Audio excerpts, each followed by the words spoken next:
सद्गुरुवे नमः। जिज्ञासुओं का प्रश्न। सच्चिदानंद ब्रह्म किसे कहते हैं? पराप्रकृतिक या चेतन प्रकृति में व्यापक परमात्मा अंश को सच्चिदानंद ब्रह्म कहते हैं। वसनात्मक ब्रह्म किसे कहते हैं?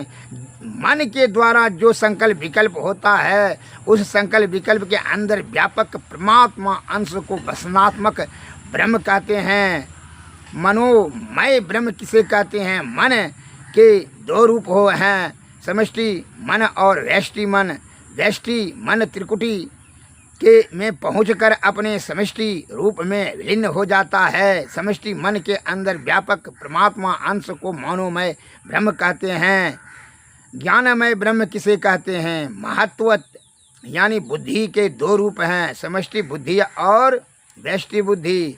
व्यष्टि बुद्धि त्रिकुटी में पहुंचकर अपने समष्टि रूप में विलीन हो जाती है। समष्टि बुद्धि के अंदर व्यापक परमात्मा अंश को ज्ञानमय ब्रह्म कहते हैं।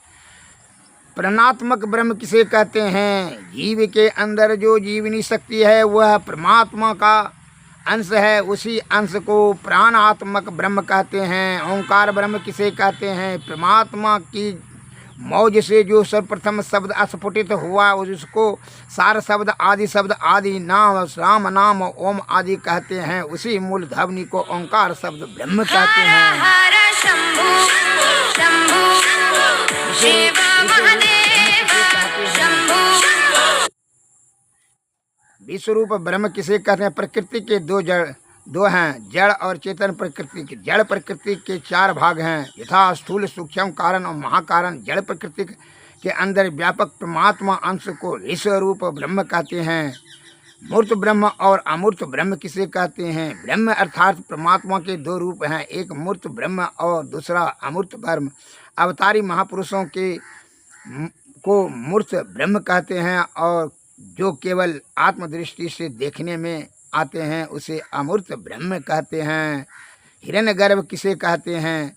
हिरण्य का अर्थ होता है प्रकाश, जिससे प्रकाश उत्पन्न हुआ है उसको कहते हैं हिरण्य गर्भ।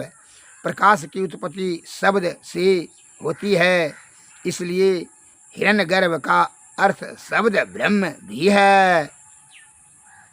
आत्मा किसे कहते हैं? धर्मशास्त्रों में आत्मा शब्द परमात्मा के लिए आया है, वैसे बोलचाल की भाषा में जीवात्मा को भी आत्मा कहा गया है। आत्मा की सत्य रूप प्रियवाणी क्या है? आत्मा की सत्य रूप प्रियवाणी आदि शब्द है। माया किसे कहते हैं? और ये समास रूप